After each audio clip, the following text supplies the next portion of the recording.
Teman-teman mungkin sudah memiliki akses untuk menggunakan fitur dana cicil. Hanya saja, teman-teman mungkin ingin menambah lebih banyak lagi limit agar teman-teman lebih banyak melakukan transaksi.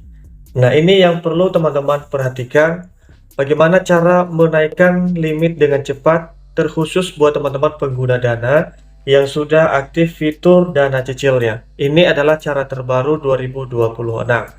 Nah, jadi memang fitur dana cicil ini sangat membantu kita ya, semua pengguna aplikasi Dana untuk melakukan pembayaran ataupun pembelian seperti pembelian pulsa, paket data, ataupun pembayaran belanja di e-commerce tanpa harus memiliki uang terlebih dahulu. Jadi aplikasi Dana bisa ngebantu kita untuk menduluankan saldo yang sudah ada di dana cicil. Namun, kalau dana cicilnya ini sangat kecil, bagaimana kita harus melakukan transaksi yang lebih besar ya? Nah, tidak ada cara lain adalah teman-teman harus melakukan cara-cara tertentu supaya fitur atau limit dana cicil kalian ini meningkat. Nah, bisa sampai 1 juta, bahkan sampai puluhan juta, teman-teman. Oke, jadi setidaknya ada 6 cara ya. 6 cara untuk menambahkan limit secara cepat untuk di dana cicil aplikasi Dana. Oke, jadi yang pertama adalah teman-teman harus rutin melakukan transaksi di aplikasi Dana. Transaksi apa saja? Tentu di sini ada berbagai fitur ya, seperti pembelian pulsa, kemudian juga melakukan transfer, atau juga melakukan top up dan lain sebagainya. Jadi itu salah satu indikator bagi Dana untuk menilai keaktifan ataupun transaksi yang kita lakukan. Jadi semakin sering teman-teman melakukan transaksi di aplikasi Dana, maka berpotensi menaikkan limit dana cicil kalian. Kemudian apabila teman-teman sudah melakukan transaksi menggunakan dana cicil, pastikan kamu melakukan pembayaran tepat waktu. Ini sebagai pancingan teman-teman, karena setiap akun dana itu selalu dievaluasi oleh sistem, apakah ini jujur atau tidak.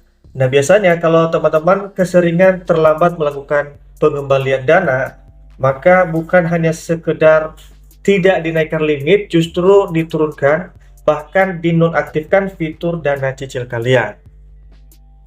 Kemudian pada saat melakukan transaksi menggunakan limit dana cicil, pastikan jangan dipakai semua. Misalkan di sini kan saya memiliki limit 100.000. Kalau bisa ini jangan dihabiskan.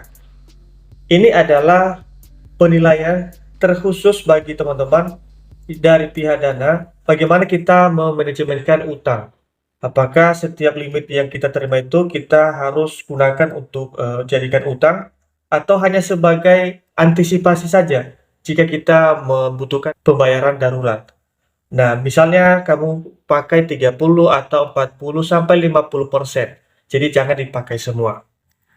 Seterusnya bagi kalian yang belum menghubungkan akun rekening, misalnya rekening BRI atau bank digital lain, saya menyarankan teman-teman hubungkan di Dana. Karena itu juga satu data penting yang dikelola oleh pihak Dana, serta menilai riwayat transaksi perbankan kamu. Jadi kalau memang dinilai riwayat transaksi perbankan kamu itu lancar, maka tentu ini sangat berpotensi untuk limit dana cicil kalian itu ditingkatkan. Kemudian bagian profil teman-teman. Nah, jadi di bagian profil ini kamu juga harus sesuaikan dengan KTP karena ada banyak data-data yang mungkin saja saat ini tidak sesuai keadaanmu teman-teman. Misalkan dulu pas pendaftaran kamu buat pekerjaan sebagai petani atau yang lain. Nah, sementara sekarang kamu itu sebagai pekerja atau buruh di suatu perusahaan. Tentu ini wajib diperbarui.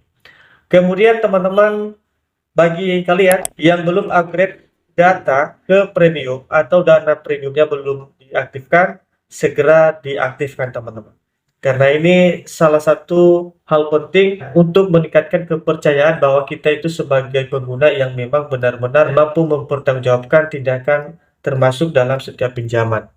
Jadi keenam cara ini silakan teman-teman terapkan, dan tentu yang paling terakhir adalah hindari menyalahgunakan aplikasi Dana itu sendiri.